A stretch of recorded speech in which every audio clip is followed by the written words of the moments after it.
años de edad, con antecedentes, hiperlipidemia, hipertensión arterial, tabaquismo, es sedentario, es comerciante, hace deporte recreativo ocasional, su pichanguita dominical, quincenal. Desde 10 años atrás, previos al ingreso, episodios ocasionales de palpitaciones. El paciente no solicitó atención sanitaria por esta condición. Pasan los años, 5 años antes de la evaluación que motiva el ingreso, paciente con disnea mediano esfuerzo que no limita su actividad habitual. Lo evalúan, se le encuentra un soplo, se indican exámenes auxiliares que no realizó. Aparentemente no había tenido pues una condición que limite su actividad de forma importante. Sigue el tiempo. 2 años, 3 años más tarde, episodio de ojo torácico y episodios aislados de disnea nocturna. Va a un centro hospitalario, le encuentran un electro, el cual sale normal, le indican atención, pero tampoco hace caso, señor. Y una semana antes de ingresar, presenta un episodio agudo de ojo torácico con gran intensidad, asociado posteriormente a síncope.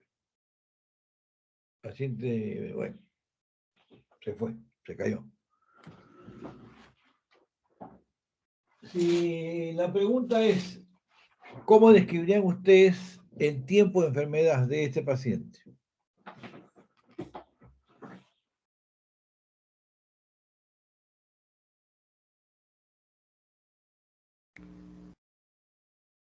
Hace 2 años.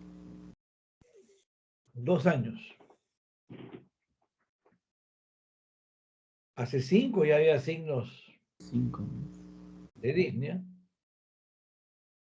Y hace 10, bueno, muy difícil, ¿no? Porque palpitaciones la tienen hasta los deportistas. Pero si aparece disnea esfuerzo, lo evalúan y se le encuentra un soplo, como que nos damos cuenta que la enfermedad existe hace 5 años. Pero, si recuerdan la clase que hicimos de valvulopatía aórtica, en la secuencia diagnóstica de enfermedad valvular había un estadio 1 en donde el paciente tenía riesgo de desarrollar enfermedad sintomática, pero había condiciones predisponentes como un antecedente de fiebre reumática, un paciente que nació con una aorta bicúspide, un paciente que tiene un síndrome febril de etiología desconocida, o un paciente hipertenso, diabético, dislipidémico, fumador que tiene posibilidad de desarrollar arteriosclerosis relacionada cada vez con más evidencia a patología degenerativa de la raíz de la aorta y de la válvula aórtica. El estadio 2 es cuando el paciente que tiene un hallazgo, ya tiene un hallazgo estructural, el soplo, pero no tiene síntomas limitantes ni está recibiendo tratamiento, que probablemente sería lo que pasó hace 5 años. Estadio 3 ya es un paciente sintomático,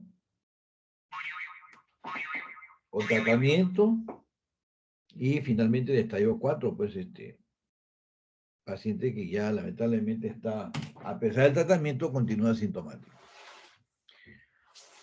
La forma de inicio es insidiosa, es progresiva. ¿Cómo la describirían ustedes en la historia? Insidiosa.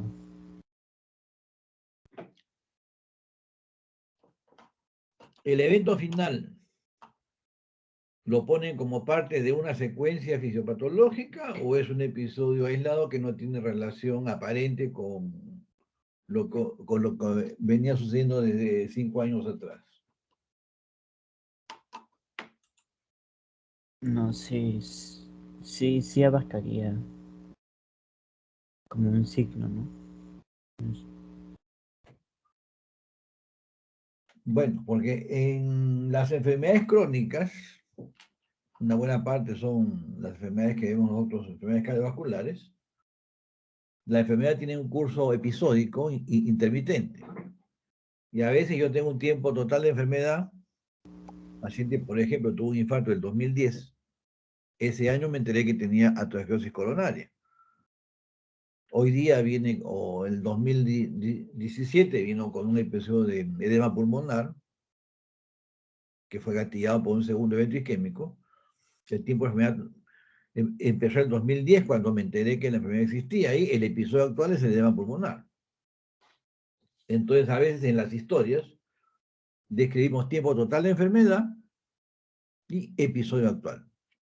Igual, por ejemplo, con un lupus, con una diabetes, o lo que van a pasar al endocrino o al segmento, hay enfermedades que tienen curso episódico. Seguimos. Presión arterial 120,80.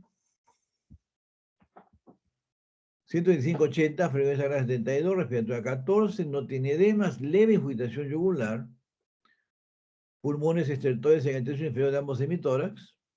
En el corazón, el choque de punto en el quinto espacio intercostal izquierdo. Presenta un impulso ventricular izquierdo. Los ruidos son rítmicos, hay cuarto ruido. Soplo sistólico eyectivo 3/6 en área aórtica que se va a cuello y ápex. Y tiene dolor en el hipocondrio derecho a la palpación. En este punto, regreso a la anterior diapositiva, los hallazgos de examen físico guardan correlación con los síntomas referidos en esta breve historia.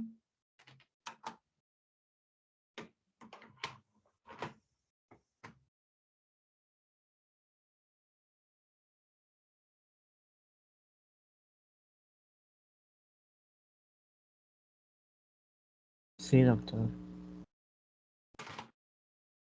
¿Hacia qué síndrome apunta?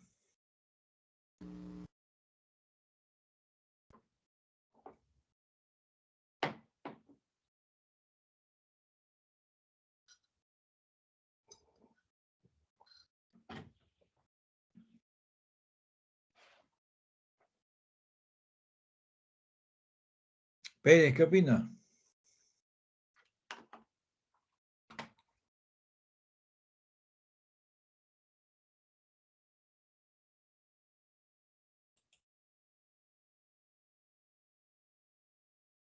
¿Está o no está Pérez?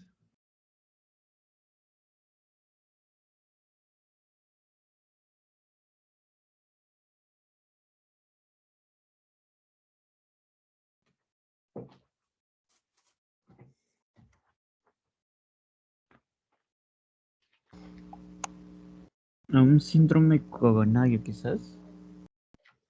Síndrome coronario, por el dolor torácico. Definitivamente, dolor torácico, palpitaciones, síncope, de repente es una arritmia maligna y está dentro de lo posible. La presencia de un remodelado del corazón, porque hay un choque de punta con impulso, choque de punta en el quinto espacio con impulso y un soplo sistólico 3/6 en área aórtica que se va a cuello y ápex, le haría pensar en alguna otra condición, otras condiciones, porque una sola no es recomendable tener en mente.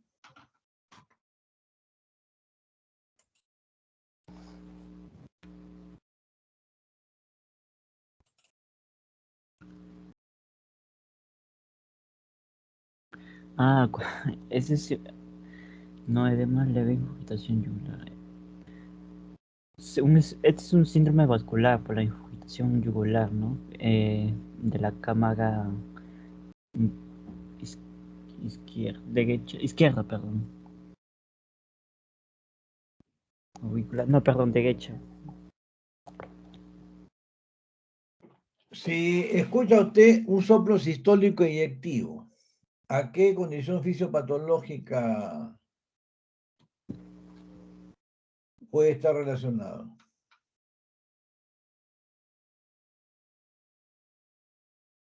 ¿Una condición que genera sobrecarga de presión o que genera sobrecarga de volumen?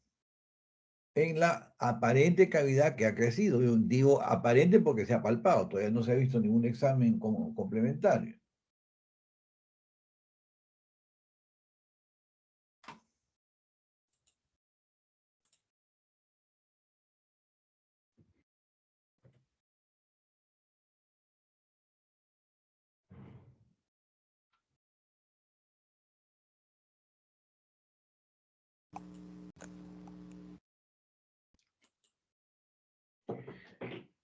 Cuando tenemos soplos eyectivos en focos de las vías de salida, llámese foco aórtico o foco pulmonar, hay aórtico o área pulmonar, la sospecha es que tenemos un síndrome de obstrucción en la vía de salida de los ventrículos, sea vía salida izquierda o sea vía salida derecha. Los síndromes obstructivos pueden ser a nivel debajo de la válvula, en la válvula o por encima de la válvula. Pero al final producen dificultad a la salida de sangre. Por eso se habla de un síndrome obstructivo de vía de salida.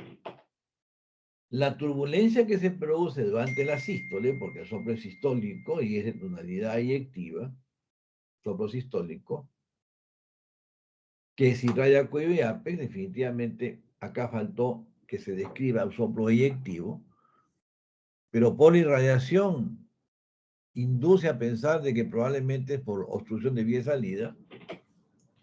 Yo debo tener en mente cardiomiopatía hipertrófica con la tipo 2, que es la que obstruye la vía de salida, membrana subovular aórtica, lesiones en la válvula, empezando desde una congénita, aorta monocúspide, aorta bicúspide, una válvula que se inflamó en la infancia y de una fibra reumática que funcionó con misuras, o una degenerativa por los factores que el paciente tiene. O lesiones por encima de la válvula,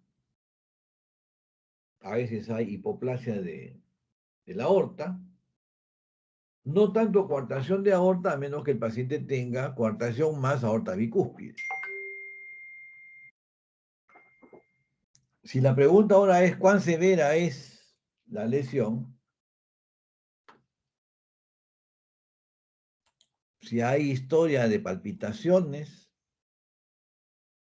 y al final el último evento es un síncope, no descartaría yo que pueda ser una arritmia ventricular. Si pienso en lo genético, miocardiopatía hipertrófica, hasta que no se demuestre.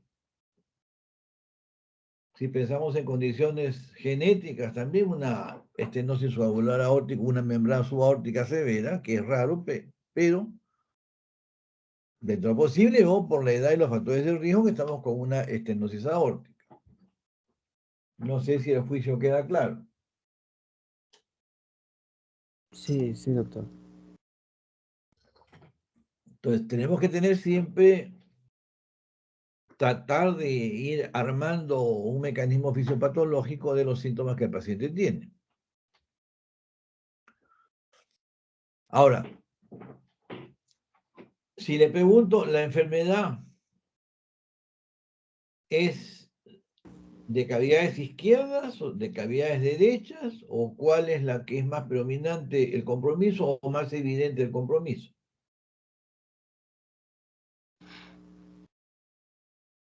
Que es otro punto fundamental desde el punto de vista de semiología cardiovascular que deben tener siempre presente. Por la incurgitación yugular, desde las cavidades derechas. ¿Empezó en cavidades derechas? ¿Empezó en cavidades izquierdas? ¿Empezó en las dos? ¿O es progresión de enfermedad que comprometió el lado derecho? Más que todo es progresión, ¿no? Porque dice que empezó el impulso ventricular izquierdo. Bueno, lo más notorio es el choque de punta, el quinto espacio, el impulso ventricular izquierdo y el soplo sistólico en área óptica. Pues parecería ser que el tema es de ventrículo izquierdo. Si regresamos a los síntomas, no se olviden que disnea y disnea paroxística nocturna es elevación de presión diastólica de cavidades izquierdas. Si la pregunta es ahora, ¿qué otro síntoma ustedes le preguntarían al paciente si es que lo tiene? Que ahí ya no tendríamos duda que la enfermedad está en el lado izquierdo.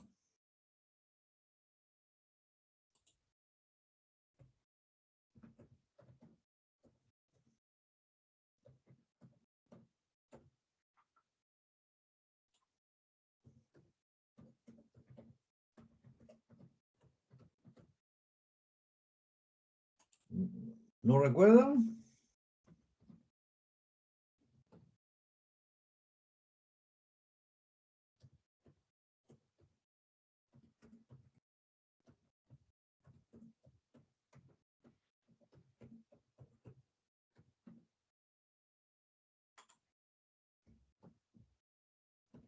¿Me escuchan? Sí, sí, doctor.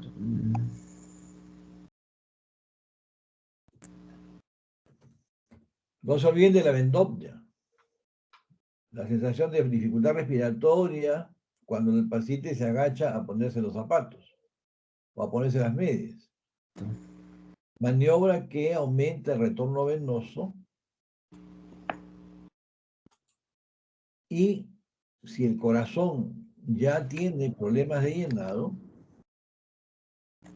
definitivamente aparece la sensación de dificultad respiratoria, que desaparece cuando el paciente se levanta nuevamente porque el retorno venoso nuevamente retorna a lo normal. Entonces, si yo pienso de que la enfermedad aparentemente es de cavidades izquierdas y encuentro irritación yugular y dolor en hipocondrio derecho, significa que probablemente la enfermedad está un poquito avanzada. Si regresamos a la historia, el paciente tiene síntomas desde 10 años atrás. No síntomas directamente relacionados a la enfermedad, pero de los 5 años ya la presencia de disnea me dice de que las cosas como que no andaban bien. Entonces, no descartaría yo que la enfermedad ya haya progresado y tengamos compromiso de las cavidades derechas.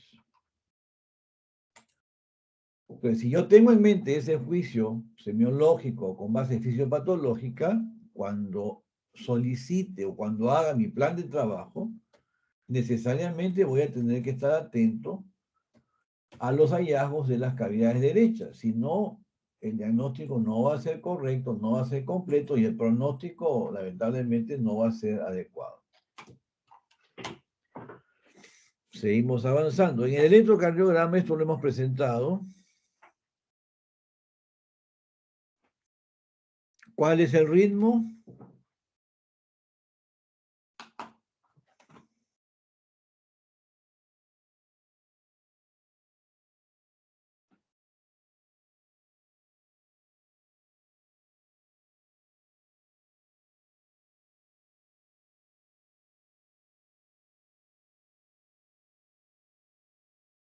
¿Cuál es el ritmo? ¿Me escuchan o no me escuchan?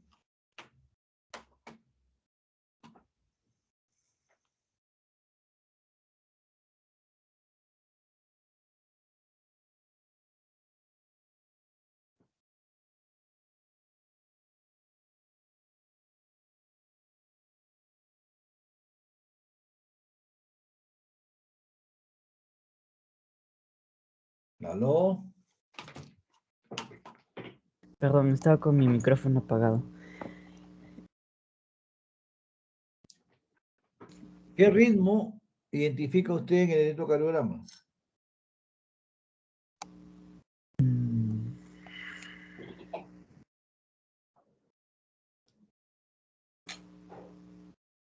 No se olviden que toda actividad eléctrica normal tiene, más allá de la forma de los complejos, tiene 3 fenómenos eléctricos. Uno de actividad auricular, que es la onda P, uno de activación ventricular, que es el complejo QRS, y uno de repolarización, que es el segmento ST y la onda T. Yo debo identificar esos 3 elementos en todo el electrocardiograma. Si falta uno, usualmente el que puede faltar es la onda P, hablamos que es un ritmo de origen anormal, que puede ser regular o puede ser irregular. ¿Llegaron a hacer clases de electrocardiografía con el doctor Orellana? No llegamos a hacer la clase de electrocardiograma. ¿Y con el doctor Ríos tampoco? Solamente se presentó casos así con electrocardiograma, pero Intelecto. ujú. Bueno, nosotros, bueno, menos mal hemos hecho una introducción. Bueno, entonces, ¿qué ritmo identifica usted en este electrocardiograma? Anormal, porque ah, solamente hay una elevación ¿cómo se llama? De la onda Q.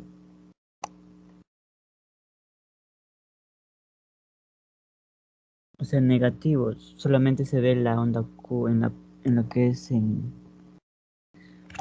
No veo mucho.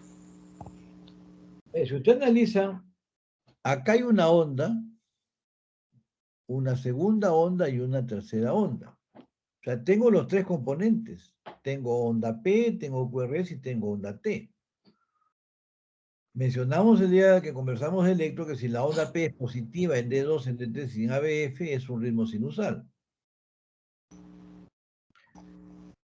Vemos que hay complejo QRS después de todas las ondas P, QRS, P, o sea, todas empiezan primero con una actividad auricular. Cuando hablamos de frecuencia cardíaca, ya saben el tiempo que hay entre un latido y otro. Acá estamos con 60 por minuto aproximadamente. Ahora viene el eje eléctrico. ¿Dónde lo ubican?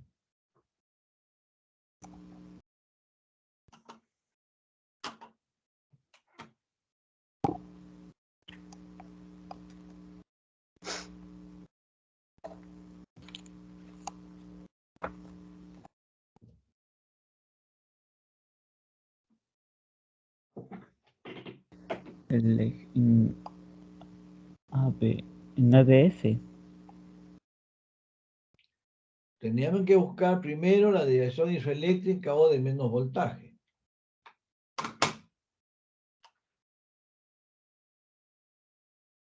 La única isoeléctrica es de 3. De 3 significa que el eje está a más 30 grados. Y en cuanto a la forma, ya describió usted que le llama la atención las ondas Q o las ondas R, porque Q es onda negativa, R positiva, S la segunda negativa. Le llama la atención que las ondas R tienen voltaje demasiado visible. ¿Y que tenemos una onda T negativa? Entonces, estas características son típicas de hipertrofia ventricular izquierda, o sea, crecimiento de ventrículo izquierdo. Si afinan el ojo lo más que puedan, si el QRS empieza solo con una onda positiva, el crecimiento es por hipertrofia concéntrica. Si empieza con una onda, con una deflexión negativa, el crecimiento es por sobrecarga de volumen. ¿Recuerdan el electrocardiograma del ductus arterioso que les presenté ayer? Sí. Vamos a ponerlo vuelta para que este mensaje quede claro, ¿no?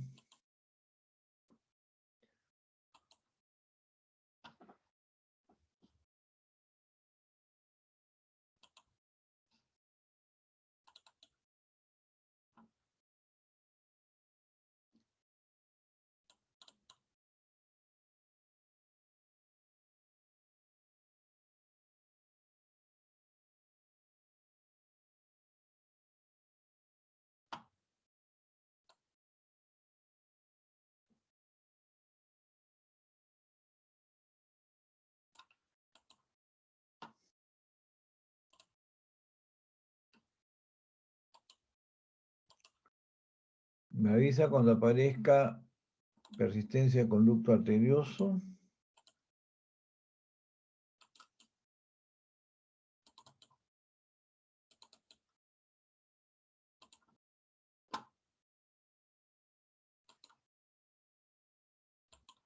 Debe haber aparecido ya.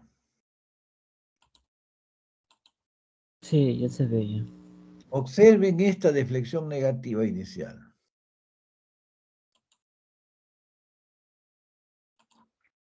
¿Ven acá una onda negativa? Chiquita. Sí, sí, sí, En D1, en ABL, en B5 y en B6. Y vean que las ondas R son muy parecidas, por no decir casi iguales, que las del caso que estamos viendo ahora. Pero, y la onda T también es negativa, pero no tanto como el caso que les presento hoy día. Pero esto significa que la sobrecarga es de volumen, pero que el ventrículo ya está en muy malas condiciones. Porque cuando tengo sobrecarga de volumen y hipertrofia excéntrica, la onda T debe ser alta, acuminada y simétrica, positiva. Conforme asistimos a daño estructural del miocito, va perdiendo voltaje la onda T y se hace plana y al final se invierte. Pero semiológicamente tengo pues un impulso ventricular izquierdo importante, el choque punta desplazado abajo hacia la izquierda. Posiblemente, si hablamos de soplo, es un soplo continuo o es un soplo diastólico aórtico o un soplo sistólico mitral, que produce remodelado excéntrico con sobrecarga de volumen extremo cuando la onda T se hizo negativa. Es un pequeño artificio que nos permite diferenciar una hipertrofia concéntrica de una hipertrofia excéntrica. Adicionalmente, el impulso ventricular izquierdo en la hipertrofia concéntrica es como si estuviésemos tocando una piedra, y en la excéntrica es como si estuviésemos jugando con una bolsa de agua o un globo de carnavales de agua, ¿no? Bueno, allá no. La gente no juega carnavales como cuando yo era niño. Al agua le echaban colonia. Era otra época. Muy bien. El tiempo pasa. Apareció el electro que estamos comentando todavía, ¿no? todavía. Muy bien. Ahora ya debe estar presente. Ahora sí.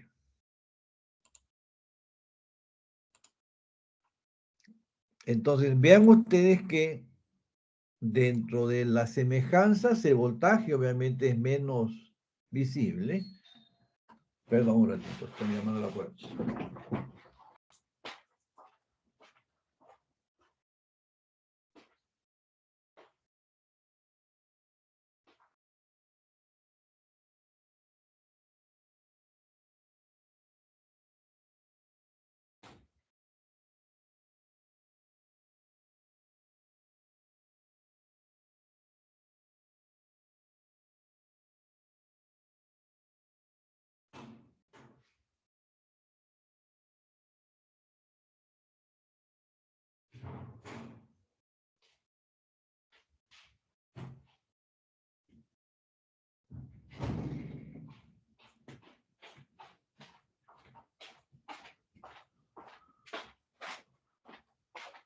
Muy bien, seguimos. Los días sábados traen el periódico. Bueno, entonces vean ustedes que no hay la deflexión negativa que les mencioné. Esto es característico de hipertrofia de tipo concéntrico. ¿Cuándo sospechar hipertrofia concéntrica? Soplo sistólico eyectivo, impulso ventricular izquierdo, que no, sin un choque de punta muy desplazado, a la izquierda y hacia abajo, o antecedente de hipertensión arterial. ¿Por qué? Porque hay signos de sobrecarga de presión. Si a los signos de hipertrofia vemos que hay una deflexión negativa inicial, eso es remodelado excéntrico. Entonces, sin ver el corazón, yo puedo ir infiriendo las modificaciones que puede tener. El ventrículo izquierdo, ¿con qué cavidad está conectada? ¿Con qué cavidad está conectado, perdón? El ventrículo. Ya, el ventrículo izquierdo con la aorta.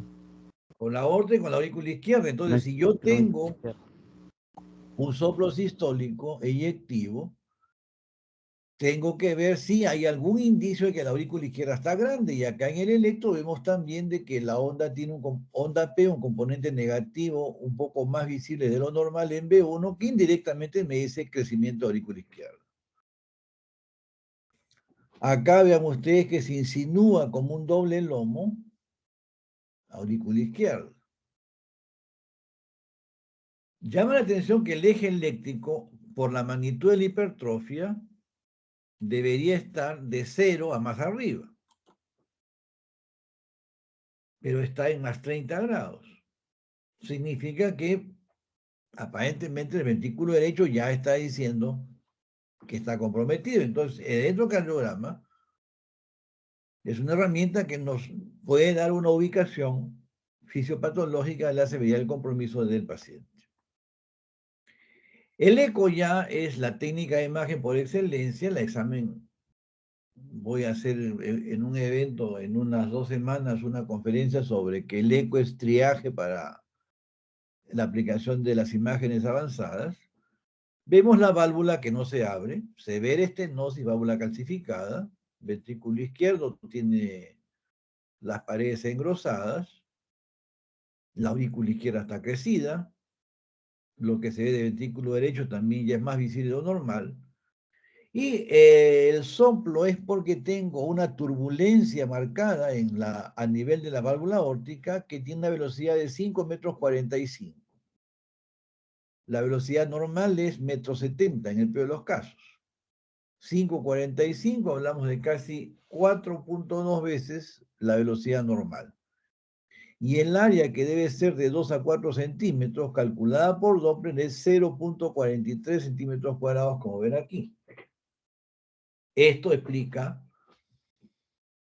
el impulso ventricular izquierdo, explica el voltaje de electrocardiograma, explica el soplo sistólico eyectivo con irradiación característica, y la severidad del compromiso me dice que lamentablemente la enfermedad ya está involucrando a las cavidades derechas. La tecnología nos permite dar reconstrucciones tridimensionales. Ahora este es un estudio que lo hicimos en el hospital con el equipo avanzado. El patrón de llenado es de un incremento en la presión telediastólica. Esto definitivamente explica por qué el paciente ha tenido disnea paroxística nocturna, por qué tiene disnea de esfuerzo. Y algo que preocupa, los software modernos hacen los estudios que se llaman de deformación miocárdica. Y el porcentaje de deformación que es de menos 10,21 que tiene este paciente, con un ventrículo que se mueve de una forma aceptable aún, correlaciona con presencia de fibrosis miocárdica. Recordarán ustedes que cuando hablamos la clase de válvula aórtica, no solamente era la lesión de la válvula, sino la lesión del miocardio. Hoy día las técnicas más nuevas de ecocardiografía permiten inferir presencia de fibrosis. Si yo quiero cuantificar cuánta fibrosis tiene el miocardio, ahí entra la resonancia magnética.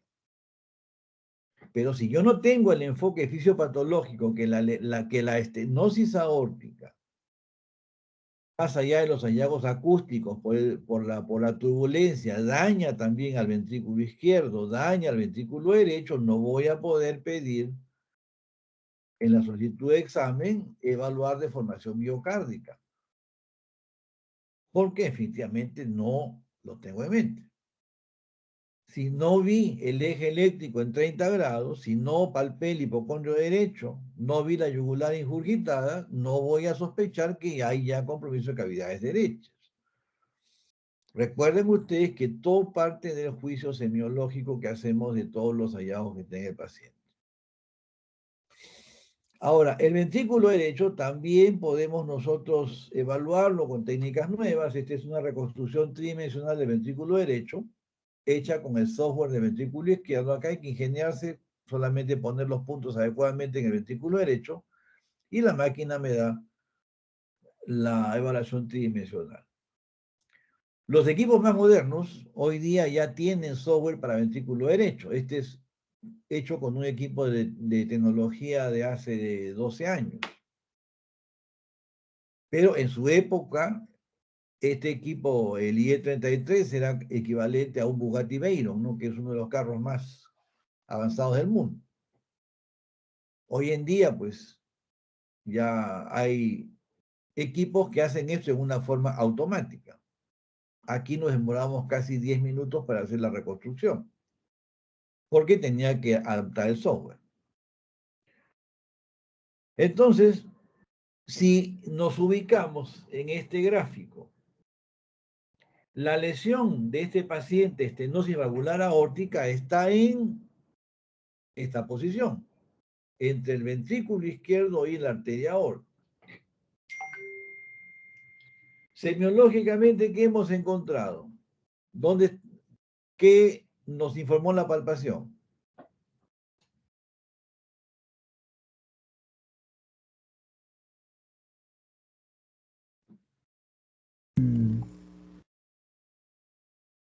O primero, la ocultación que mostró. Oye, soplo en el 3-4, el ventrículo izquierdo, si no me equivoco, era eso. Soplo sistólico eyectivo en foco aórtico. No hay duda que el problema está en este punto. ¿Qué síntomas tenía el paciente? Presentaba dolor torácico, leve ingurgitación yugular. Ese es signo.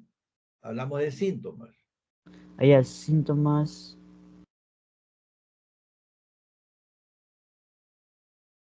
Ve que el paciente 5 años antes del síncope tenía disnea. Entonces, la estenosis aórtica dañó el ventrículo izquierdo. La sobrecarga sostenida en el tiempo elevó la presión de fin de diástole. Y esta se transmite hacia la aurícula izquierda. Cuando estudiamos los patrones de llenado, vamos a retroceder con el patrón del flujo diastólico mitral. Esta morfología es de incremento de presión de llenado de ventrículo izquierdo.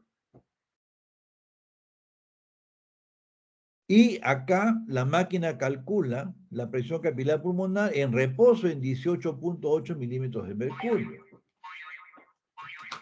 O sea, ya está incrementada. Entonces, vean ustedes que yo puedo documentar y precisar los síntomas en base a los hallazgos de los procedimientos auxiliares. Entonces, ya se dañó el ventrículo. Con el strain ya documenté probable presencia de fibrosis.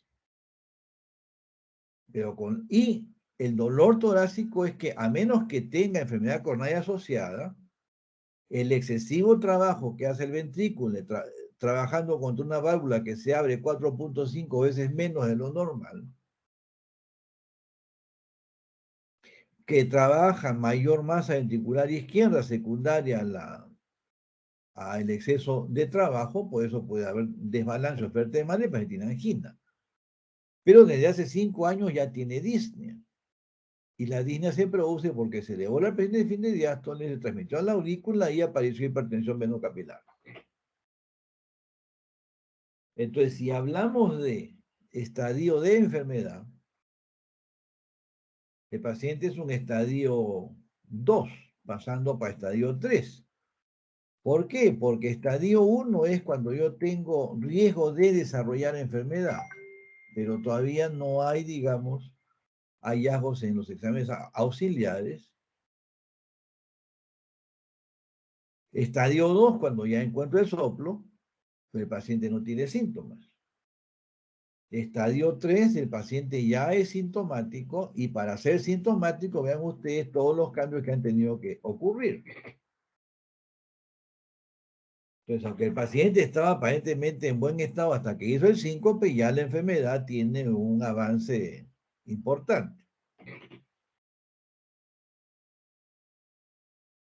Llama la atención que el eje eléctrico está en más 30 grados, que tenga dolor en el hipocondrio derecho y que la yugular esté ligeramente ingurgitada. ¿Qué significa eso? Que ya se elevó la presión de arteria pulmonar, lamentablemente. Y que estamos empezando a tener manifestaciones de hipertensión venosa sistémica. Entonces, este paciente todavía está con signos leves de compromiso de cavidades derechas, pero ya con evidencia que se elevó la presión de arteria pulmonar.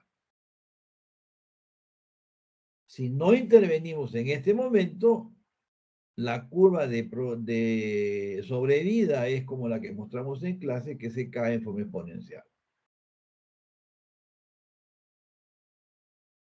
Entonces, ¿qué hacer? Tenemos que, el diagnóstico es una estenosis valvular aórtica severa, un moderado a severo compromiso funcional del ventrículo izquierdo por la presencia de fibrosis, por la presencia de la hipertrofia importante.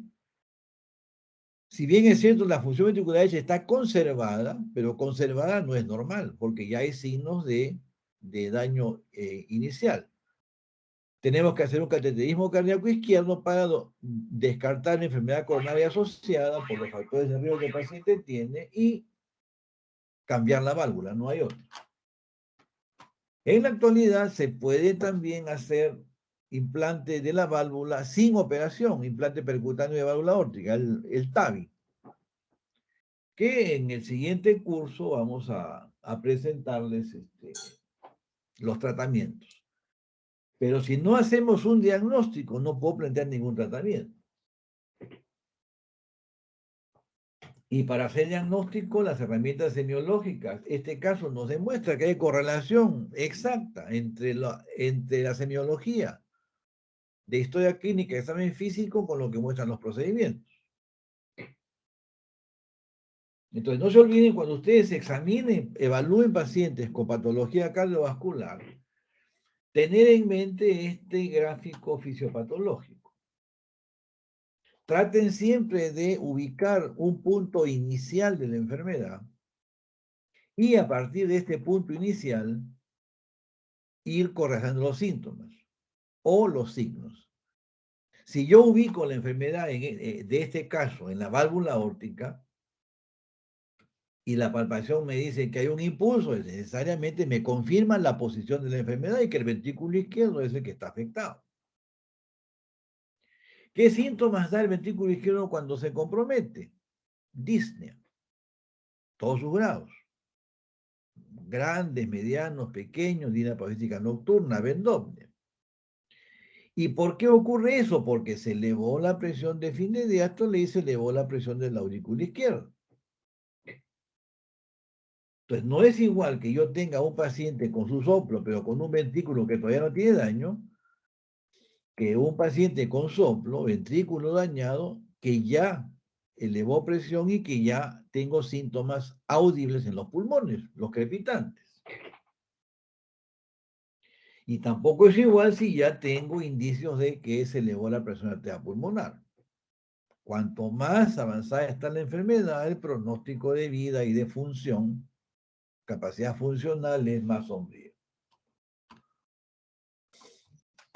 No sé si queda clara la forma como debemos hacer los diagnósticos, cómo es el enfoque fisiopatológico de la enfermedad cardiovascular. Sí, sí, sí, doctor. Y no se olviden que la presencia de cuarto ruido es un marcador de disfunción diastólica. Porque el cuarto ruido ocurre cuando la aurícula izquierda trabaja más de lo debido. Y en el examen clínico, si regresamos, vean ustedes que el paciente tenía un cuarto ruido. Entonces, los sonidos cardíacos tenemos que tratar de identificarlos y utilizarlo como una herramienta de correlato fisiopatológico. ¿Qué es un cuarto ruido? ¿Qué significa? Que la aurícula está trabajando más porque el ventrículo no recibe la sangre adecuadamente. ¿Por qué? Porque se ha engrosado. Que con el choque de punto y con la palpación, confirmo que el cuarto ruido tiene relación con crecimiento del ventrículo izquierdo. ¿Cuán severa es el compromiso del llenado? El ventrículo izquierdo ya transmitió su presión a la aurícula, por eso el paciente tiene disnea, tiene los crepitantes. Cualquier lesión, sea cortocircuito, como mostramos anoche, o lesiones valvulares, o enfermedades primarias del músculo cardíaco, siguen esta secuencia evolutiva. Y hoy en día hay muchas publicaciones que muestran que el compromiso de cavidades derechas, la función de las cavidades derechas y los criterios de calificación del daño de cavidades derechas están variando por la importancia pronóstica que tienen a largo plazo.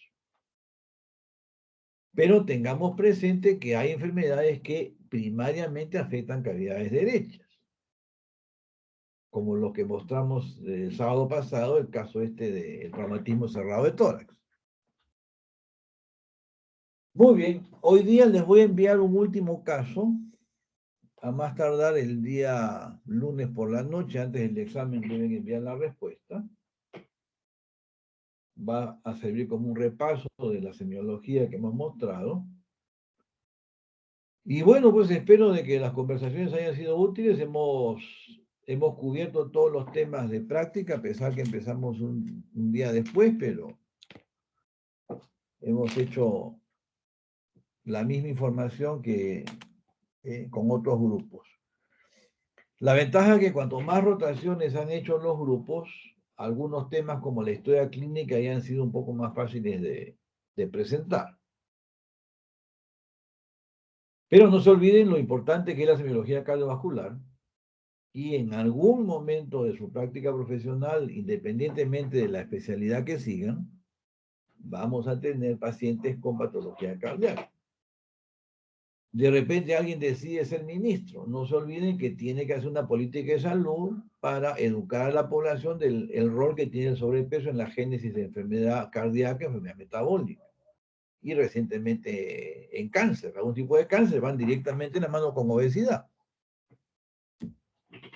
Y el político, mientras hace su campaña, cuando vea pues la gente que va con las banderolas y todo, si ve que hay un montón de gordos de la campaña política, haga usted ejercicio, no coma grasa, evite fumar, porque si no, no estamos haciendo nada por la población. Si elegimos trabajar en un instituto ultra especializado, por ejemplo, ginecostetricia, van a tener gestantes con soplo, gestantes adultas, porque va la maternidad a veces se posterga, que ya vienen con hipertensión arterial, por ejemplo. Si trabajan en pediatría, en neonatología, van a recibir niños que de repente vienen con un corazón estructuralmente alterado, mucha curiosidad en la búsqueda de signos o síntomas cardiovasculares. Entonces, en cualquier área van a tener opción de ver patología cardiovascular. Muy bien. Con esto terminamos. Espero pues que en el siguiente curso de repente podamos continuar las presentaciones clínicas y tal vez ya sean presenciales, para poder ver los pacientes con la imagen que hago todos los días en tiempo real, ¿no? Gracias, doctor. Muchas gracias. Muy bien. Entonces, estamos en comunicación, ¿verdad? No se olviden, revisen el correo institucional. Les envió un caso clínico hace un par de días y hoy día les voy a mandar el último escrito.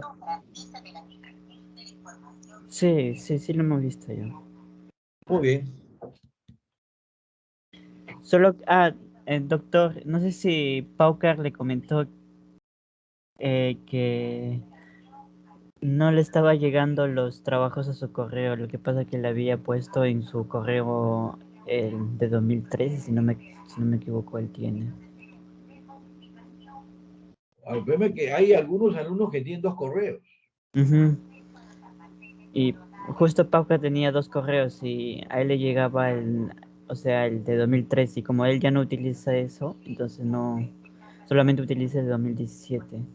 No, pero ustedes entienden, pues, Sí, sí, Gustavo. hemos estado haciendo, le estaba enviando a él por interno. Ya.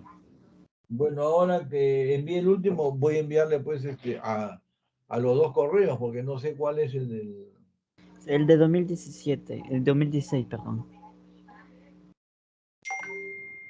Ya, bueno, vamos a tratar de ubicarlos.